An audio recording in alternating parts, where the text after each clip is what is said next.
Kang Ujang, ini saya sebenarnya apa ya, di tengah-tengah ini sebenarnya nggak bagus, tapi apa boleh buat waktunya karena ini ya. Jadi teman-teman sekalian,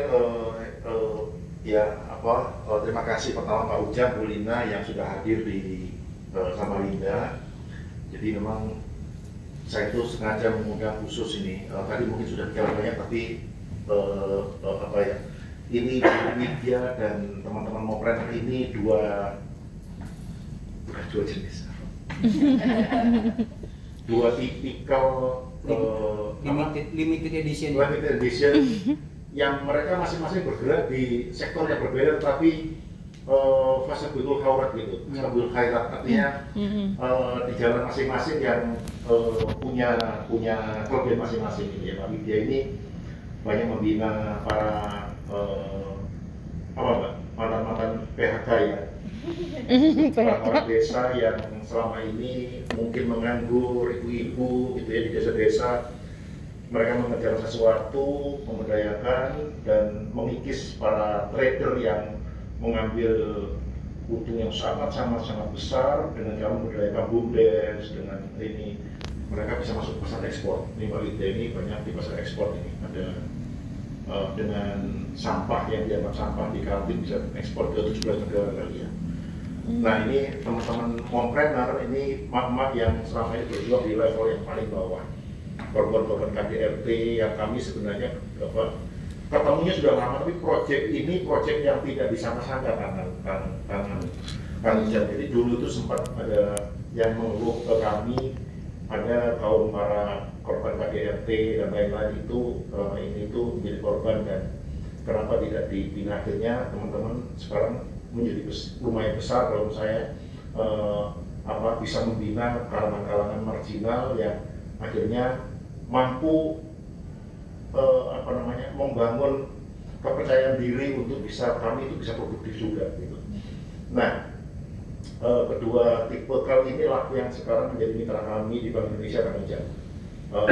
Mbak Widya ini sudah cukup lama dan baru kenalnya juga mungkin berapa bulan ya Mbak Widya ya, tapi saya coba untuk sebenarnya saya tidak ingin, kami itu hanya memfasilitasi kan, memfasilitasi itu lebih daripada itu. Kami tidak bisa apa-apa juga, kami juga kualitas kami bukan di situ, tapi kami concern bagaimana UMKM ini menjadi kekuatan baru. Nah, ketemunya di sini ini teman-teman ini kita sedang melangkah lebih jauh lagi kan, mungkin tadi sudah disampaikan ya. Nah, saya mungkin belum ini, kita akan masuk ke dunia yang tadi itu kan, saya sedang sekarang membangun kerjasama, mudah-mudahan nanti Rabu kan orang udah mewawali kan,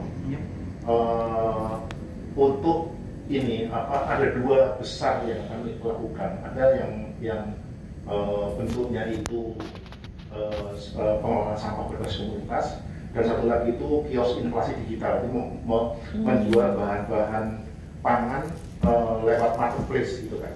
Nah, Mas Karisma itu datangnya nggak tadi ya? Ada ya?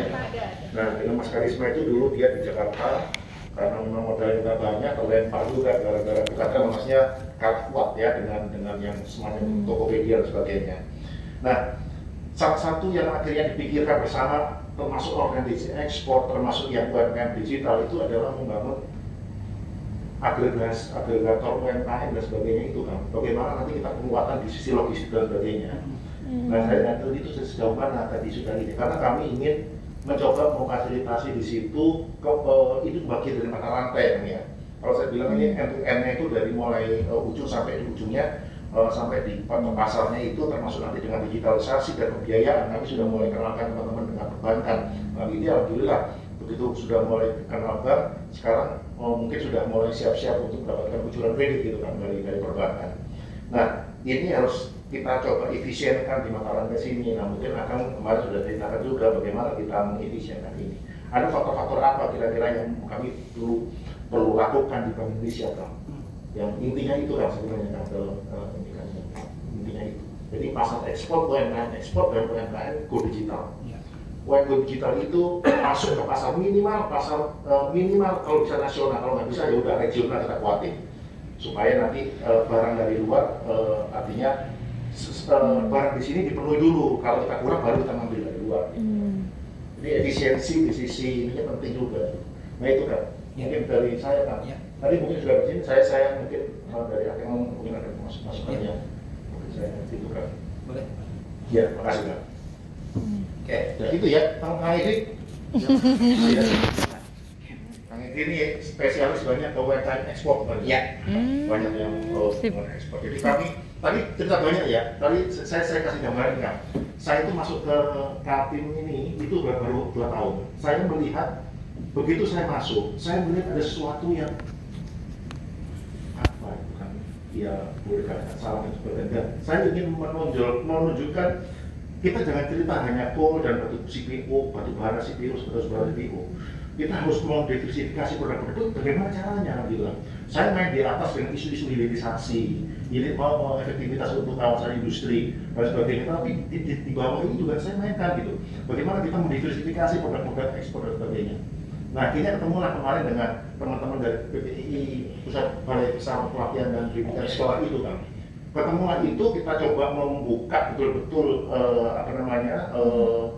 open recruitment bener-bener, kita betul-betul cari yang profesional bener, produk-produk yang bagus. Ketemulah salah satunya Mbak Lydia ini. Jadi sekarang mulailah banyak sekali ternyata potensi ekspor dari Kaltim. Tadi sudah sampaikan di TVRI tadi bahwa luar biasa Kaltim ini sebenarnya kalau kita mau menggali, kita mau mendampingi dan kita berkoordinasi dengan mereka. Dan satu lagi sekarang saya coba untuk mengkoordinasi juga untuk ini kan sinergi dengan dinas-dinas terkait kan. Dinas dan lembaga terkait lah, bea cukai dan sebagainya itu kan masalah program-program besar ekspor itu kan juga di bea cukai. Nah saya udah ngomong kemarin juga, saya berdiskusi intens dengan kepala bea cukainya.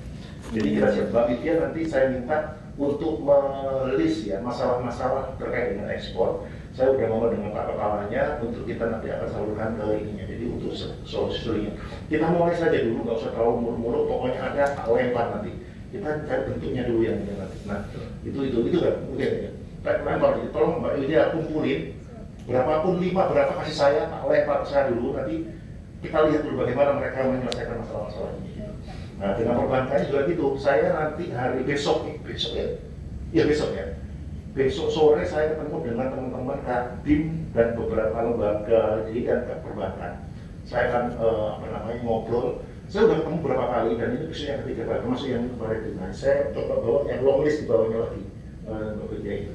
Jadi saya coba ini kan nanti sehingga nanti akan bisa lebih ada komunikasi gitu ya. Mereka sudah masuk sebagian diam-diam sebagainya. Kita monitor terus masuk ke tempat dia. Itu kan, jadi ini end-to-end coba membangun ekosistem yang ada. Sehingga nanti kritikan akan saya tunggu ini, karena saya perlu kritikan dari orang luar ini. Yang ini mau boleh dikritik, kan terbuka aja, saya sebenarnya itu pokoknya ngomong apa aja. Sudah oh gitu ya, sekarang saya ingin tahu nih, gimana pandangan akan terhadap apa yang ini.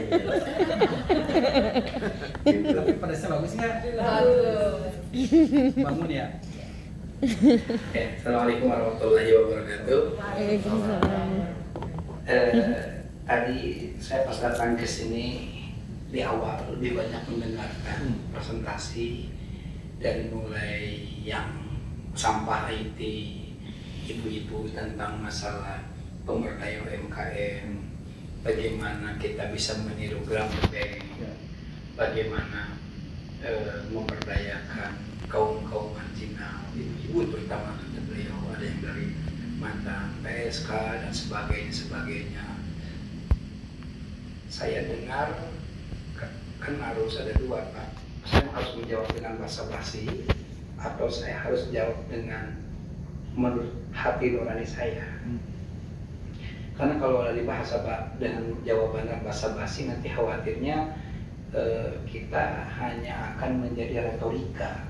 Karena kalimat-kalimat yang dikeluarkan sama ibu-ibu tadi, saya bilang ini adalah kalimat yang dari tahun ke tahun, dari waktu ke waktu itu yang saya dengar pada umumnya. Justru kata kuncinya sebelum kedengaran.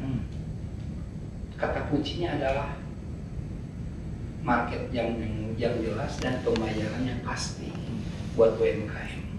Itu kalimatnya saya bilang begitu. Karena mau sustainable dan sebagainya cuma satu saya bilang. Ada market yang jelas dan pembayarannya pasti cuma itu. Itu belum muncul. Hanya berkutat di masalah gelandang, tidak ada yang jadi strikernya. Ya pada akhirnya saya sedikit agak menyindir tadi bahwa kita sudah turunan Sangkuriang, bikin apa saja bisa, yang susah itu menjualnya. Nah makanya tadi konsennya itu di mana?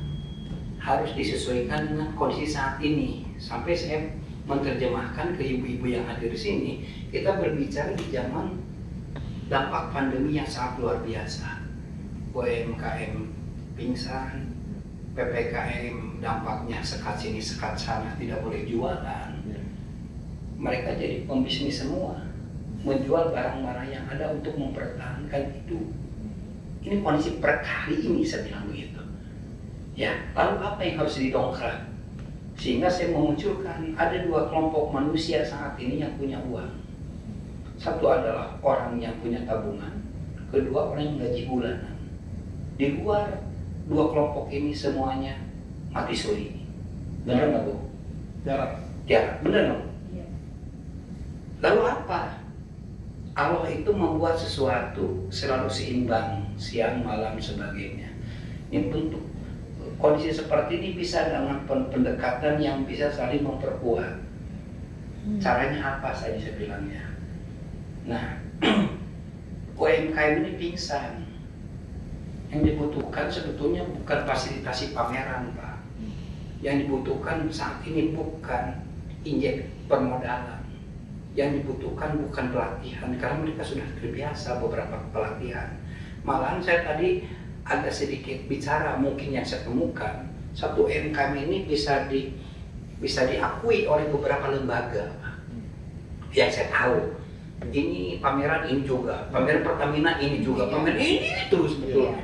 Ini menjadi komoditi. Nah, ketika di situ posisinya kita akan berjalan di tempat, saya bilang. Nah, kita harus keluar dari apa yang saya ungkapkan. Apa yang harus saya lakukan? Ini yang sudah kami lakukan dengan Lumbung Indonesia. Pertama kali saya bentuk yang namanya, saya temui pertama kali waktu itu penguasa, Pak. Saya tidak mencari proyek, tidak mencari apa, karena saya menerjemahkan makanan penguasa itu cuma satu, karena kita mau tidak mau ini sistem demokrasi, di sini ada kepala daerah. Makanan kepala daerah itu cuma satu, Pak, popularitas. Dia bisa rakyatnya. Nah kadang-kala yang sekarang dilakukan oleh dinas-dinas yang lain itu hanya rutinitas, Pak. Dan yang saya tahu, para ASN dari mulai kepala dinas sampai ke bawah menjalankan tugas itu sesuai dengan apa yang sudah diketok palu di DPR dengan anggaran yang ada. Di luar itu mereka seringkali tidak mampu dan tidak mau atau berisiko. Yang ini aja harus dipertanggungjawabkan, apalagi yang harus terjadi akrobatik di tengah jalan. Nah ini kan perlu, Pak, dengan kondisi saat ini perlu akrobatik. Nah makanya saya bilang waktu itu saya mencoba untuk datang ke penguasa, saya cerita di kota Bandung aja, saya kan tinggal di kota Bandung, ternyata diterima, Pak. Waktu itu saya bicara ke wali kota Bandung, karena wali kota Bandung dengan banknya APBD-nya 7 triliun, separuhnya itu untuk gaji karyawan, untuk ASN. Kang Ujang,